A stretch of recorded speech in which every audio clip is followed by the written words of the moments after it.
Guys, welcome back to our channel. हमारी class ये बीच में ही रह गई थी, तो कोई बात नहीं, आइए स्टार्ट करते हैं दोबारा। यहाँ तक हमने कर लिया था। यहाँ पर देखिए इसका यूज़ किस पे किया जाता है।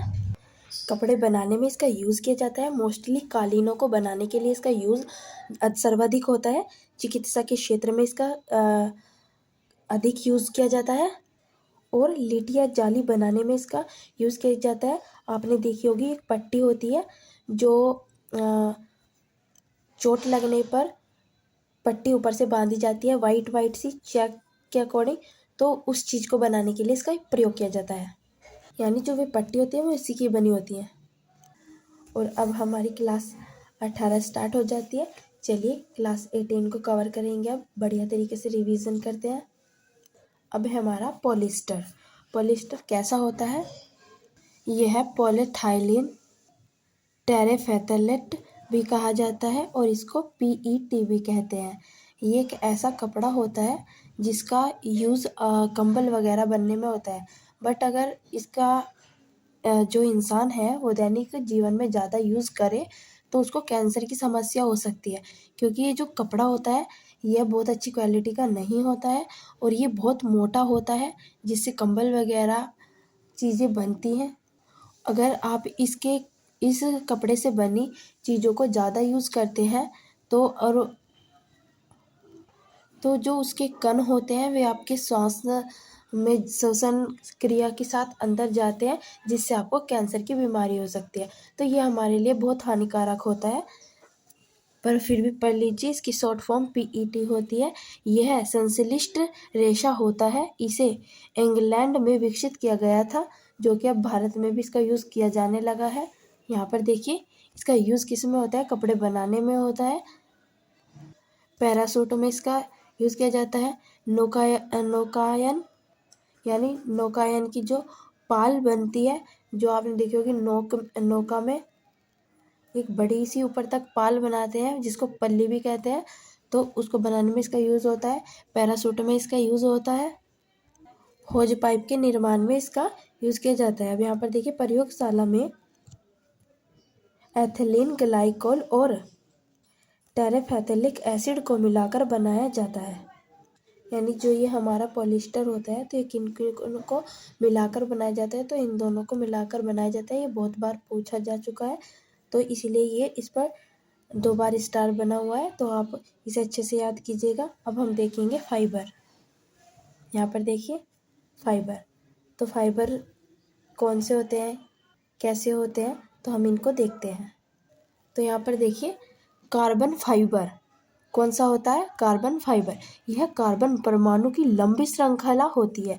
यानी जो कार्बन परमाणु है उनकी एक लंबी श्रृंखला हमारे लिए क्या बनती है? कार्बन फाइबर बनती है, जिसका यूज़ अंतरिक्ष यान, खेल सामग्री के निर्माण में किया जाता है।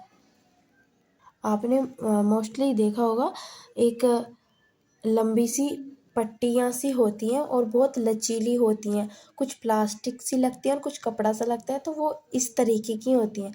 इसके बाद हम देखते हैं रबड़। रबड़ एक प्राकृतिक बहुलक है। और रबड़ किसका बहुलक है? तो यह आइसोप्रीन का बहुलक होता है। यहाँ पर देखिए रबड़ का गुण उसकी प्रत्यास्थता उच्च होती है, यानी वापस उसी अवस्था में आना। जो जैसे रबड़ को आप खींचेंगे फिर वापस वो उसी अवस्था में आ जाती है, तो वह उसका कैसा गुण है? वह एक पर्यास्था गुण है उसका। अब यहाँ पर देखिए जो हमारी रबड़ की वल्कनीकरण प्रक्रिया होती है उसको देख लेते हैं एक बार यहाँ पर। यानी वल्कनीकरण प्रक्रिया के अंतर्गत क्या होता है? रबर में हाड़ बनाते हैं, यानी रबड़ को थोड़ा और हार्ड बनाते हैं इस प्रक्रिया के थ्रू। तो इसको हार्ड बनाने के लिए क्या किया जाता है? इसमें रबर में सल्फर मिलाते हैं और इसको गर्म किया जाता है। सल्फर को हिंदी में क्या कहा जाता है? गंधक कहा जाता है। और अगर रबड़ को काला करना हो तो कार्बन मिलाकर इसको गर्म किया जाता है। आपने देखी होगी रबड़ 2 प्रकार की होती है, एक काली एक सफ़ेद, तो उसके अकॉर्डिंग। अब नेक्स्ट देखिए कांच के प्रकार। कांच के प्रकार से काफ़ी क्वेश्चन बनते हैं। आप सोच रहे होंगे कि बीच बीच में कुछ भी आ रहा है, कभी कुछ कभी कुछ, तो ऐसा नहीं है। ये वे चीज़ें हैं जो हमारे दैनिक जीवन में यूज़ की जाती हैं, जैसे रबड़, फाइबर, कांच। तो हमें उसके बारे में सिर्फ उतना ही पढ़ना है जितना एग्जामिनर पूछता है, तो हमें ज़्यादा नहीं पढ़ना है। तो उसके अकॉर्डिंग छोटे छोटे पॉइंट आपके सामने आ रहे हैं, इनको आप अच्छे से कवर कर लीजिए। दैनिक जीवन वाले टॉपिक से आपका कुछ भी बाहर नहीं जाएगा। यहाँ पर देखिए कांच के प्रकार, तो कांच के कितने प्रकार बता रखे हैं, यहाँ पे 6 प्रकार हैं। देखिए, तो पहला देखिए फ्लाइंट ग्लासेस, यह कैमरे, दूरबीन, लेंस, विद्युत बल्ब में यूज़ किए जाते हैं। सेकंड देखिए पायरेक्स ग्लासेस, यह प्रयोगशाला के उपकरणों में इस्तेमाल किए जाते हैं। फिर है सोडा ग्लासेस, यह ट्यूबलाइट, बोतल, दैनिक प्रयोग यानी बर्तन वगैरह बनाने के लिए यूज़ किए जाते हैं। यहाँ पर देखिए कोर्स ग्लासेस, जो कि हमारे सन ग्लासेस के लिए यूज़ किए जाते हैं, यानी आमतौर पर जो बच्चे चश्मा लगाते हैं सूर्य की रोशनी से बचने के लिए, उनके लिए यूज़ किए जाते हैं। ये इसके होते हैं ना। यहाँ पर देखिए फिर पांचवा ऑप्टिकल ग्लासेस, यह सूक्ष्मदर्शीय चश्मा और प्रिज्म में यूज़ किए जाते हैं। सूक्ष्मदर्शीय होता है ना, जिसमें दूरबीन सी होती है, उसमें आसमान में देखते हैं, तो उसमें यूज़ किए जाते हैं। और सिक्स है हमारा क्रोमन ग्लासेस, ये उच्च क्वालिटी में होते हैं थोड़ा, तो ये लेंस के लिए प्रयोग किए जाते हैं, जैसे आँख वगैरह की लेंस के लिए। अब यहाँ पर देखिए कांच को रंग कौन प्रदान करता है, यानी कौन सा कार्बन या कोई भी चीज़ कांच को कौन सा रंग प्रदान करती है। तो ये बहुत बार पूछा गया है, तो हमें से हमने 4 बताए हैं, तो हम इन्हीं को ही करेंगे। डार्क ब्लू कलर कौन देता है कांच को? Carbon dioxide. कौन देता है? तो कार्बन डाइऑक्साइड देता है। ग्रीन कलर कौन देता है? तो सोडियम क्रोमेट देता है। रेड कलर कौन देता है? तो मैग्नीशियम डाइऑक्साइड देती है। और ब्राउन कलर कौन देता है? तो फेरिक ऑक्साइड देती है। तो ये 4 चीज़ें आपको याद रखनी है। नेक्स्ट देखिए, अब यहाँ पर देखिए कांच प्रोसेस, यानी कांच किस तरीके से निर्मित किया जाता है। तो निर्माण में सबसे ज़्यादा चीज़ मुख्यतः यूज़ क्या होता है कांच बनाने के लिए? सिलिका यूज़ किया जाता है, जिसका सूत्र SiO2 है।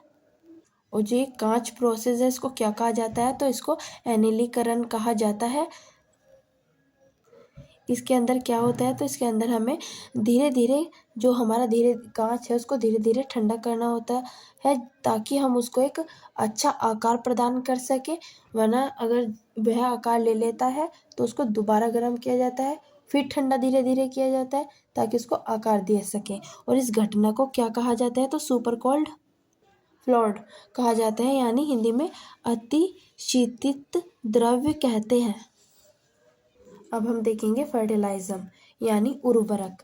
यह मृदा उपजाऊ बनाते हैं, फसल उत्पाद बढ़ाते हैं। यानी जो हमारे ये उर्वरक होते हैं, यह हमारी जो मिट्टी यानी मृदा होती है उसको उपजाऊ बनाते हैं और फसल का उत्पादन करते हैं। और यह वन टाइम के लिए होते हैं, यानी एक बार की खेती में आप एक बार के ही उर्वरकों को यूज़ कर सकते हैं। आप एक टाइम उर्वरक यूज़ करके बार बार खेती नहीं कर सकते। एक बार उर्वरक लगेगा और एक बार खेती होगी, ठीक है। यहाँ पर देखिए फर्स्ट कौन सा यूज़ होता है? यूरिया, या इसको और क्या कहते हैं? कार्नामाइड, है ना। आज इस समय में ये सबसे ज़्यादा यूज़ होने वाला पदार्थ है, जो किसान लोग होंगे उनको ज़्यादा पता होगा। और कितना इसमें 46% नाइट्रोजन होता है, जो कि गेहूँ और चावल की फसलों के लिए बहुत हेल्पफुल रहता है, इनके लिए बहुत उपयोगी रहता है। और इसका फॉर्मूला क्या होता है? तो NH2CONH2 होता है। सेकंड देखिए अमोनियम सल्फेट, इसका फॉर्मूला NH4 होता है। और इसमें नाइट्रोजन कितना रहता है? तो 25% नाइट्रोजन होता है। और नाइट्रोजन फसलों के लिए बहुत लाभदायक होता है। थर्ड देखिए सुपर फास्फोरस, यह राख की तरह दिखता है और इसका फॉर्मूला P2O5 होता है। और इसमें 15 से 20% फास्फोरस होता है। फोर्थ देखिए पोटेशियम क्लोराइड, यानी KCl और पोटेशियम सल्फेट K2SO4 मिला हुआ होता है इसमें। और यह बहुत सूक्ष्म मात्रा में होता है, इसका कोई परसेंटेज नहीं होता। और 5 नंबर पे आता है कैल्शियम। कैल्शियम साइनाइक इसे नाइट्रोलियम भी कहते हैं और इसका फॉर्मूला क्या होता है CaCN2। अब यहाँ पर देखिए जो मतलब फसलों में यूज़ किया जाता है रेशो ज़्यादातर तो वो कौन सा होता है NPK, यानी N से नाइट्रोजन, P से फास्फोरस और K से पोटेशियम।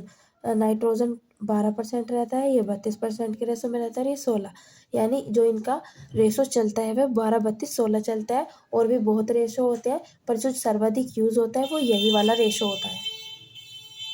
अब हमारा न्यू पॉइंट रहेगा प्लास्टिक। इसका आविष्कार 1846 में क्रिश्चियन सोनबेन ने किया था। प्लास्टिक ग्रीक शब्द है, कार्बन श्रृंखला का बहुलक है यह, और जीवाश्म ईंधन है ये। पेट्रो रसायनों से निर्मित होता है यह जो हमारी प्लास्टिक होती है। अब यहाँ पर देखिए टाइप ऑफ प्लास्टिक। प्लास्टिक कितने प्रकार की होती है तो 2 प्रकार की होती है। पहला थर्मोप्लास्टिक और दूसरा होती है थर्मोसेटिंग। अब यहाँ पर देखिए थर्मोप्लास्टिक, इसको बार बार गर्म करके आकार प्रदान किया जा सकता है।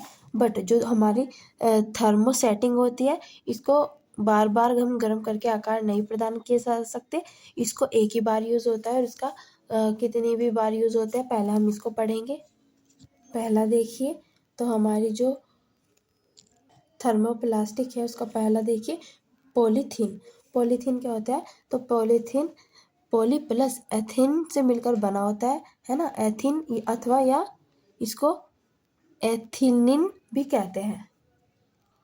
और इसके बहुलीकरण से हम क्या क्या बना सकते हैं, पाइप, कुर्सी आदि प्लास्टिक की चीज़ें बनती हैं। सेकंड क्या है PVC, पॉली वाइनिल क्लोराइड। तो यहाँ पर देखिए विनाइल क्लोराइड के बहुलक से जल पूर्वी पाइप जो जल में यूज़ किए जाते हैं उन पाइप का निर्माण किया जाता है। खिलौने, बैग, रक्त रखने वाले बॉक्स आदि वगैरह PVC से बनाए जाते हैं। यहाँ पर देखिए अब एक बहुत चर्चा में है PV शीट होती है जो कि मकानों पर लगी रहती है।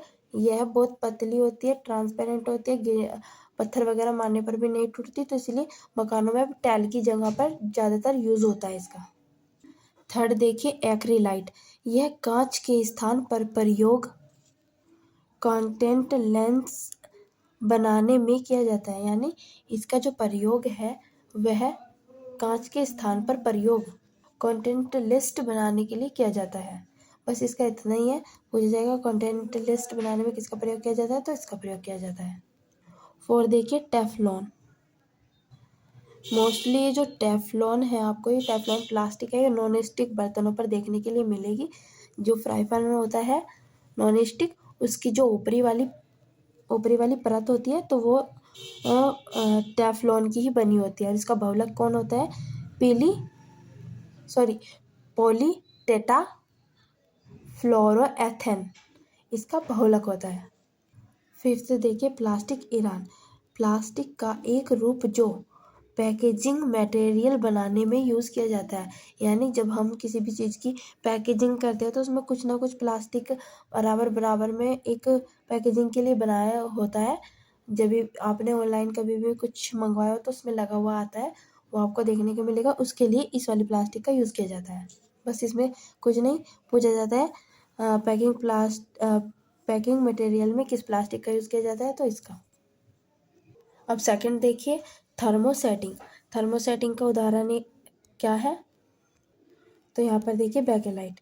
इसको 1907 लियो बैकेलैंड द्वारा खोजा गया था और इसका यूज़ ऊष्मा एवं विद्युत के लिए किया जाता है और यह ऊष्मा और विद्युत का कुचालक होता है। ठीक है, विद्युत उपकरण बनाने में जैसे स्विच वगैरह बनते हैं तो वह इसी के ही बनते हैं।